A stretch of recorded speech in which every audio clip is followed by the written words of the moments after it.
Hello everyone, welcome back to the channel and welcome here for the first time if you've not been here before. Today we are playing my team on F1 2021 on the PS5. So let's get straight into it and set this up then. We've got all the assists turned off. We're going to have medium session length, so the race is going to be 25% in our season. We're going to have a full qualifying format. And we'll have, we can't change practice sessions anyway.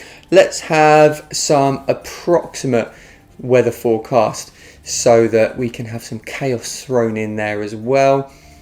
So going down through these settings, I think I'm going to leave most of that on default.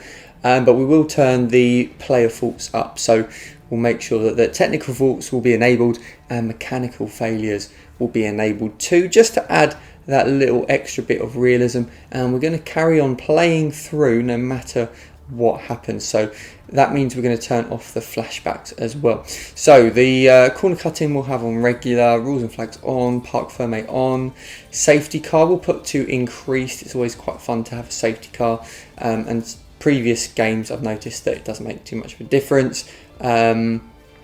If someone crashes, the safety car doesn't often come out. So AR difficulty we're going to play on 100 then, and then everything else we're going to turn on realistic simulation of the low fuel mode on hard. And like I said earlier, no flashbacks on. We're just going to play it as it is and take it how it comes. So let's confirm those settings then. We just have the standard version of the game, so we can't use the My Team icons, but you can download that if you want to and sign maybe Jensen Button as your teammate, for example. Right, so let's pick our face then. None of these really look particularly like me. None of them have a big beard, but I think if we scroll down a little bit there, that guy probably the closest, so we'll pick him. Country and region then, obviously we are from the United Kingdom, so we will pick the UK flag. First name, that is Oliver, as you may have guessed by the fact my name is OLLIE Racing on YouTube. Now my surname is Wilmot, and unfortunately they never have that as a commentary name. They don't even have Oliver as a commentary name either, so even famous people like Jamie Oliver will have problems playing this game. So we're having a look up and down, trying to find something that works for commentary. And in the end we decided to go for a tiger. Just thought it sounded quite cool and a little bit less cheesy than some of the other names, but yeah, just something. So race number we're going to pick 36. That's the number I had on my car when I won my last race in real life. So right, on to clothing then. We're going to go for a blue and white theme, different shades of blue and white for this particular team that we are going to call OLLIE Racing. Nice and original. So just sorting out the customization options then. A lot of this stuff is available to purchase under DLC, and a lot of it you unlock as you rank up just simply by playing the game. So it's quite easy to customize. All you've got to do is just go into the color scheme and have a bit of a play around with the colors, the hue, saturation and luminance. You can actually spend quite a lot of time here just really sort of getting it how you want it. Next up we pick a victory radio call, and we've gone for the yeehaw there. Right, OLLIE Racing then, that's the team name. And now we're going to have a look at signing some potential sponsors. So just one slot available initially, and we've got 4 different options to choose from, which each give us different weekly incomes, different signing bonuses, and basically a season goal and what you'll achieve financially in terms of that goal. So I think having a look through here, we're going to go for Xenon Dynamics, because that is quite a hefty goal bonus at the end of the year. And I think that over the course of a season, we're doing a full season of course, so we should be able to earn 15 constructors points with 2 drivers. Then we need to pick our engine supplier, so we're just going to go for Ferrari I think here for the 95 on the durability front. Yeah, we want a nice reliable engine that we can build on with the performance. And to be honest, the prices aren't too different between Honda, Mercedes and Ferrari, but obviously if you wanted to go a little bit cheaper and save a bit of money, you could go for Renault. Next up is picking a teammate. Now, I want to think tactically here. We don't want someone too fast. So we've gone for Pedro PK, who seems like a good choice, and he's not too quick in terms of his pace. And we don't want to be beaten in qualifying too much by our teammate. We want to try and do a George Russell and beat our teammate every qualifying session if we can. Okay, so next up we're just going to do the team livery. So skipping through this nice and quickly. You can add a few little nice touches to the halo as well there. And then we're off to the headquarters to meet Will from the Netflix program. Edition of Paddock Pass. As you can see, there's no pit lane behind me, and as you can hear, no roar of engines, and that's because they've set me free from the F1 paddock to escape here to the countryside and to the headquarters of Formula One's newest team. So we have to answer a few questions from Will. Obviously the answers of these will help out your certain department. So if you want to improve your power department, make sure to speak about them in a positive way in those interviews. So right, then we add the sponsor decals to the car then. So we're just going to, again, sort of fast forward through this a little bit. We only have one sponsor at the moment, so we're going to put that sponsor in a few places, but leave a bit of space for potential future sponsors a little bit later on in the year then. And I'm also going to change the suit colour because, to be honest, I wasn't really liking the previous version. So yeah, to me that looks much better. Right, I think we're ready to go then. On to the first note. We've got the car reveal first. So very, very fancy at the team headquarters, number 36. This is the car that I will be owning and racing for this season. If only I had enough money in real life to do the same thing. Oh, how nice it must be to be Lance Stroll. Anyway, right, so let's have a quick look at the R&D development stuff. It's not a tree this year, it's sort of a menu that you go down and you can assign your departments to make improvements to certain areas of the car depending on how you feel fit. And then you can upgrade your facilities as well. And if you upgrade your facilities, it will just improve the build time, the quality control, so less chance of it failing, etc, etc. Right, so on to Bahrain then for practice session 1, the first time that the OLLIE Racing 01 hits the track, and we're going to start a practice management program just to help gain a few extra R&D points. So off to the track then, and on our outlap we just take a little bit of curb there and that spins us round. But quick tip, pause the game before you hit the wall and click on return to garage and you won't damage your car. Right, on to qualifying, and then practice didn't go too well. We was a little bit off the pace, and we've had one run already in Q1 and we were just a few tenths off of the bottom, so not particularly great, but we're going to go again then. 2 minutes to go. Unfortunately we bin it straight into turn 1. So qualifying, our first ever qualifying session in Formula 1 has not gone particularly well, and we're right down there at the bottom. We were 5 tenths behind our teammate on that previous attempt, so that's kind of where we're at the moment. We're a little bit behind. We're going to go for the alternate strategy then and start on the medium tyres and switch over to the softs a little bit later on. So onto the start grid then, 5 lights, and away we go.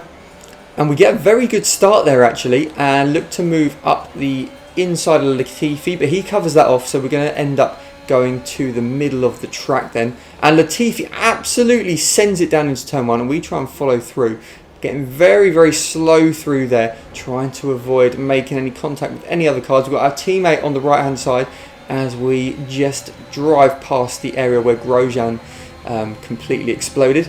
So down into turn 3 or 4 then, can run very wide there on the exit. We've still got our teammate kind of on the inside of us there, but he clips the curb and bins it, so not particularly great driving then from PK in his first race for the OLLIE Racing factory team. So coming out of the hairpin then, very, very difficult to get on the power on these F1 games. It always is very tricky when you have the traction control off, and you've got to do sort of a lot of half throttle and early upshifting until the car settles itself and you gain a bit of traction.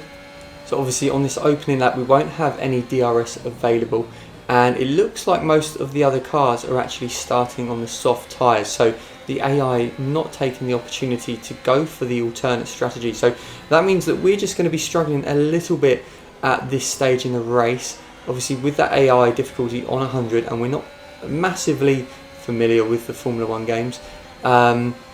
We are going to have to be putting in some decent lap times to keep up with them on the slower tyre compound, but as the race goes on, the tyres should start to come into our favour. So jumping forwards onto lap number 5, then you can see we're still right up behind Giovinazzi, but he has lost time to Raikkonen up ahead, and going down into the final corner then he has a bit of a lock-up. We have to slow down, and that compromises our exit a little bit, but we are going to have the DRS here. We're going to use our overtake mode. We've been saving that up over the last couple of laps, and we get that move done then on the straight, breaking down into turn 1 and just covering off the inside, not letting him get back at us. But of course he's going to start getting the DRS once we cross the line just here, so we're going to be having to go a little bit defensive into the next corner, although it doesn't look like he's got a run on us, and we're able to take the normal racing line and maintain that position. So up to 18th now then in this race,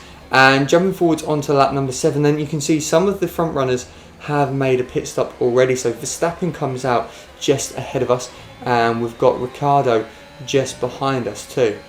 So this should help us out a little bit up ahead, because Verstappen's going to be quick on those fresh tyres, and if he starts battling with that little group that we can see up the road, then we might get an opportunity to catch up and potentially look to pass them later on in the race. So you can see there Verstappen's already dispatched Raikkonen, and as we go down into the hairpin you can see just how much time we've now gained on Raikkonen ourselves. So I think we're going to be pitting on this lap, but again that means that we're going to be on the soft tyres when a lot of the other cars are going to go onto the medium tyres. So that should give us a bit of advantage going into the later stages of the race, although when you get towards the last couple of laps you'll find that the tyre wear with those soft tyres will start to fade as well. So we're going to have to be completely on it straight away as we come out of the pits. But coming through these final few corners, then you can see Ricciardo is all over the back of us now on his fresh tyres, so hopefully he's not going to go for a bit of a send into the final corner, and he doesn't, so we're able to get through there and take the normal racing line, and then we're going to peel off to the right hand side and go into the pits right behind Raikkonen. We've obviously got the manual pit limiter on, so we're having to brake to the point we can't just bomb it into the pit lane like we do on this game if you have the pit assist off, and then we're kind of not really sure what to do with the clutch there at the pit stop, and I think we lose a little bit of time unfortunately. So as we come out of the end of the pit lane then, release the pit limiter, get a little bit of wheel spin, but nothing too crazy. But you can see up ahead we have lost a bit of time to Raikkonen. We're now 2.5 seconds behind, so it's going to take a few laps before we are able to utilise these tyres and maybe look to get onto the back of Raikkonen and challenge him. But as we get halfway through lap 8 then, we get a very weird sound glitch or something. It sounds a bit like Jeff in the pit lane might be accidentally leaning on the radio button or something. So you can hear it's a bit of a weird one. Not really sure why we're getting that sound, but unfortunately it is very distracting, and it was kind of a bit of an intermittent problem for the rest of the race really. I did pause the game a couple of times and tried to fiddle around with the settings, but couldn't really find anything to stop the sound happening. If anyone watching has had this issue and knows how to fix it, please let me know, because it is quite annoying. Anyway, right, so on to lap number 9 then, and the safety car has been deployed. So obviously someone's had an issue somewhere, and we have moved up to 18th now by the time we rejoin back of the safety car. So it's lap number 11, and we're going to cross the line to start lap 12 as the safety car comes into the pit. So trying to keep nice and close to Latifi coming out of the final corner. For some reason I thought I saw him slow down here, so I come with the throttle, but yeah, he wasn't, and we've completely messed up that restart there. So we've got Giovinazzi on our inside, we've got Norris right behind us, but we see a bit of a gap on the outside of the corner here then, and I think there's a little bit of contact on the inside, and we managed to get through up to 14th place. So although we completely ballsed up the restart, we have absolutely nailed turn number 1 then, right round the outside, and gained a number of positions as we get a big bit of swerve coming out of that corner there with the cold tyres. And we've got Russell up the inside. We just about managed to cover that off. And going down in the hairpin, make sure we don't understeer wide then too much. And remember, we are on the soft tyres now, so although we've been on them for a number of laps, a lot of those were behind the safety car, so they're not in too bad condition, and we should be able to start pulling away from Russell then a little bit. And we've got Ocon up ahead, who I think will probably just be a little bit faster than us at this stage, and indeed he is. He's pulled away from us now out of the DRS range, and we've got Lando Norris just behind. Lando's obviously going to be pretty quick in that McLaren, and it looks like he's going to be going for a move on the straight. Don't think there's anything we can do to defend it, and he does have the DRS.